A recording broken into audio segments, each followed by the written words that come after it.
आपसे कहे कि एक ऐसा देश जो अपनी वाइन और शराब के लिए पूरी दुनिया में मशहूर है, वहीं सरकार ने अचानक रातों रात शराब पर रोक लगा दी है, तो शायद आपको यकीन नहीं होगा, लेकिन ऐसा सच में हुआ है।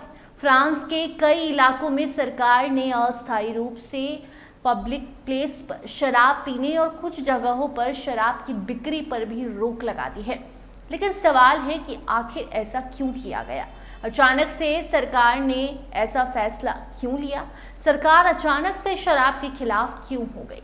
तो देखिए, फ्रांस इस समय भीषण गर्मी यानी हीट वेव की चपेट में है। कई महीनों से गर्मी पड़ रही है। कई इलाकों में तापमान 30 से 35 डिग्री सेल्सियस के ऊपर भी पहुंच जाता है। मौसम विभाग ने रेड अलर्ट जारी किया और लोगों से घरों में रहने की अपील की। ऐसे हालात में सरकार ने लोगों की सुरक्षा को ध्यान में रखते हुए कुछ सख्त कदम उठाए हैं जो उनकी सुरक्षा के लिए जरूरी है। सरकार का मानना है कि तेज गर्मी में शराब पीना शरीर के लिए ज्यादा खतरनाक हो सकता है।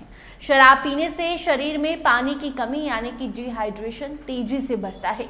इससे चक्कर आना, बेहोश हो जाना, हीट स्ट्रोक होना और भी कई गंभीर बीमारियां आपको हो सकती हैं। इसलिए सरकार ने यह फैसला लिया। इसी खतरे को देखते हुए प्रशासन ने सार्वजनिक जगहों पर शराब पीने पर अस्थायी यानी कि कुछ दिनों के लिए रोक लगाई है।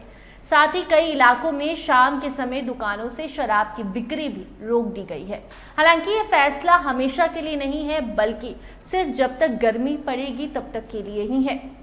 फ्रांस में इसी दौरान म्यूजिक फेस्टिवल और कई बड़े प्रोग्राम्स भी होने वाले हैं। सरकार को डर था कि भारी भीड़, तेज धूप और शराब पीने के बाद लोगों की तबीयत बिगड़ सकती है और लोगों की संख्या ज़्यादा हो सकती है, तो फिर माहौल बिगड़ेगा। इसलिए कई आउटडोर कार्यक्रम रद्द कर दिए गए और शराब पर कुछ दिनों के लिए रोक लगा दिया गया। सिर्फ फ्रांस ही नहीं, बल्कि इटली, जर्मनी और यूरोप के कई दूसरे देश भी रिकॉर्ड तोड़ गर्मी का सामना कर रहे थे, जिसके कारण उन्होंने शराब पर बैन किया। कई शहरों में लोगों को घर से कम निकलने की सलाह भी दी गई।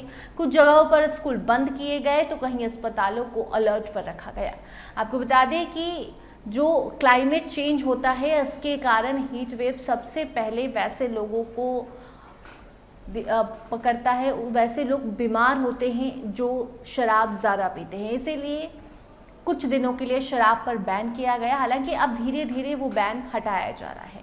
बाकी आपको बता दें कि ये कुछ जगहों के लिए ही है, कुछ देशों के लिए ही है और ये हमेशा के लिए नहीं है। इसका मकसद सिर्फ लोगों की जान बचाना है और अस्पतालों पर बढ़ते दबाव को कम करना है। रेस्टोरेंट और बार जैसी जगहों पर जो नियम हैं वो स्ट्रिक्ट हैं और इसे सब लोग मान भी रहे हैं। फ्रांस सरकार का ये फैसला शराब के खिलाफ अभियान नहीं, बल्कि गर्मी से लोगों की सुरक्षा के लिए उठाया गया एक ऐसा कदम है जिसकी खूब सराहना हो रही है। बाकी टेम्परेचर जैसे अप एंड डाउन हो रहे हैं, वैसे वैसे इस फैसले में बदलाव भी आ रहे हैं। कुछ जगहों पर शराब पर जो बैन है वो धीरे धीरे हटा दिया गया है, लेकिन कुछ जगहों पर ये बैन अभी भी लागू है जहाँ 30 डिग्री से ज़्यादा सेल्सियस टेम्परेचर है। तो ऐसे में ये खबर इसलिए ज़रूरी थी ताकि आपको ये पता चले कि शराब पर बैन लगाना सरकार की ज़रूरत नहीं, बल्कि आम जनता के स्वास्थ्य को देखते हुए सरकार ऐसा फैसला लेती है और वो बैन समय के साथ हट भी सकता है। बाकी इस खबर पर आपकी क्या राय है, कमेंट सेक्शन में ज़रूर बताइए। देखते रहिए स्टार टीवी बिहार। धन्यवाद।